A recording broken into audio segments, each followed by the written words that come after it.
एक solid cylinder mass 2 kg and radius 50 centimetre rolls up inclined plane and angle 30 degree. The center of mass of the cylinder has speed 4 meter per second. The distance traveled by the cylinder on its inclined surface will be take g की value इतना है। तो ये normally question तो है, मतलब हमारे कहने का मतलब ये है कि आपको बेसिक फंडे क्लियर होने चाहिए। बेसिक फंडे इन द सेंस यहाँ पर इस तरीके से हमारा क्या है, ये इंक्लाइंड प्लेन है और सॉलिड जो सिलेंडर है फ्रंट से देखोगे तो ऐसे दिखेगा, ये रोल करते हुए आगे ऊपर गया तो यहाँ पर आके स्टॉप हो गया। तो मान लेते हैं सपोज दैट ये कितना डिस्टेंस गया, एस गया, मेरी बात समझे कि नहीं, और यहाँ पर ये थीटा है। तो कहीं भी जनरली आप इसका फ्री बॉडी डायग्राम बनाओगे तो जैसे यहाँ पे बना लो, तो ये अगर थीटा है तो एम जी किधर लगता है जी, नीचे। ये 90 है तो ये 90 माइनस थीटा होगा तो ये थीटा होता है।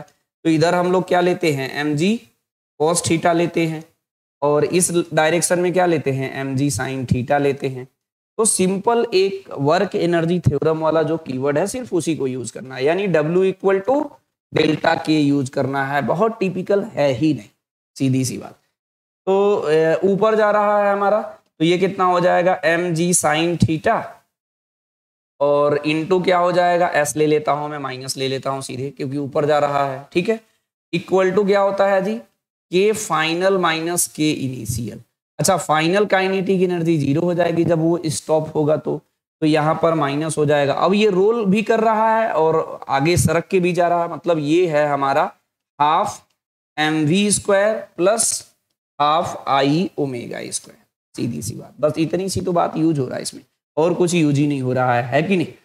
और इसमें जो है एस की वैल्यू पूछा है, दोनों साइड से पहले माइनस गायब कर दो, ये हो जाएगा M G sine 30 equal to half M V square रहने दो, ये हो जाएगा 1/2। ये क्या बोला है, सॉलिड सिलेंडर है। सॉलिड सिलेंडर जो है हमारा, इस तरह से मैंने बताया था, यहाँ पे थोड़ा सा देख लो, सॉलिड सिलेंडर इस तरीके से होता, ये पूरा सॉलिड है। इसकी अगर ये एक्सेस ऑफ रोटेशन लेते हैं तो आई की वैल्यू कितना होता है, M R square divide by 2। ये जो सिलेंडर है ना, ये इस तरीके से इस पे, मतलब मैं फ्रंट व्यू बनाया हूं, ऐसे ऐसे ऐसे करते हुए ऊपर जा रहा है, मतलब ये रोटेट हो रहा है इसी एक्सेस के अबाउट। दैट मीन्स मैं जो बताना चाह रहा हूं इसी एक्सेस के अबाउट रोटेट हो रहा है, बस वो इंक्लाइन प्लेन पे ऐसे लुढ़कते हुए ऊपर जा रहा है। मेरी बात समझ रहे हो। तो सीधी सी बात है, इसमें जो हम लोग करेंगे, आई की वैल्यू यहाँ भी हम लोग क्या रखने वाले हैं, M R square divided by 2, और ये भी प्योर रोलिंग की कंडीशन है। तो मैंने कहा ना, सिंपल एक याद कर लो, V equal to R into omega. इसको एक बार डिफरेंशिएट करेंगे तो A equal to R into alpha. ये छोटे छोटे कीवर्ड से आपके सारे क्वेश्चन लग जाएंगे, आप आराम से ठंडे दिमाग से लगाओगे तो। मेरी बात समझ रहे हो कि नहीं। तो सीधी सी बात ये है भैया कि ये जो V है हमारा, उसको कन्वर्ट कर लो हम। मेरी बात समझे कि नहीं, क्योंकि यहाँ पर VE तो दिया है, तो ये हो जाएगा हमारा V square upon R square. तो आर स्क्वायर से आर स्क्वायर कट गया, तो इसको 1/2 M B square 1/4 M B square add करोगे तो कितना हो जाएगा, 3/4 एम बी स्क्वायर। और इधर कितना आ गया जी, यहाँ पर S था, ठीक है। तो ये हो जाएगा हमारा M G sine 30 into S.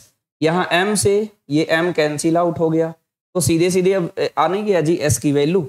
S की वैल्यू यहाँ से मैं कैलकुलेट कर दूं, 3/4 V स्क्वायर अपॉन जी साइन थीटा, जी साइन 30। तो इसका कैलकुलेशन कहाँ पे कर दूं मैं, यहाँ पे इधर कर दूं, इतने में हो जाएगा।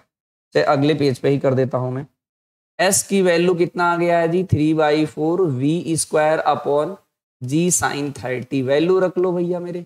इसमें नॉर्मल वैल्यू रखोगे तो रखना क्या है, आप यहाँ रखते, फर्जी में इतना माथा पच्ची कर रहे हो नहीं, इधर पेज पे जाने की अभी जरूरत ही नहीं पड़ेगा। क्यों जी, क्योंकि हम कह रहे हैं कि यही वैल्यू रख दो, कट पिट हो जाएगा। ये रखो, जी की वैल्यू कितना रखो 10, और साइन 30 की वैल्यू 1/2, हमको S निकालना है। ये 3/4 रहने दो, V का स्क्वायर मतलब कितना है, 4 का स्क्वायर, तो 4 इंटू 4। मेरी बात से सहमत हो। तो एक 4 हमारा कट गया, मेरी बात समझे कि नहीं। ये 2 से कटा तो 5 हो गया, तो ये हो गया 5S इक्वल टू 12। तो S की वैल्यू कितनी हो गई, 12 डिवाइड बाई 5, तो ये हो जाएगा 2.4 आ जाएगा। 2.4 है कोई जी, डी ऑप्शन करेक्ट है।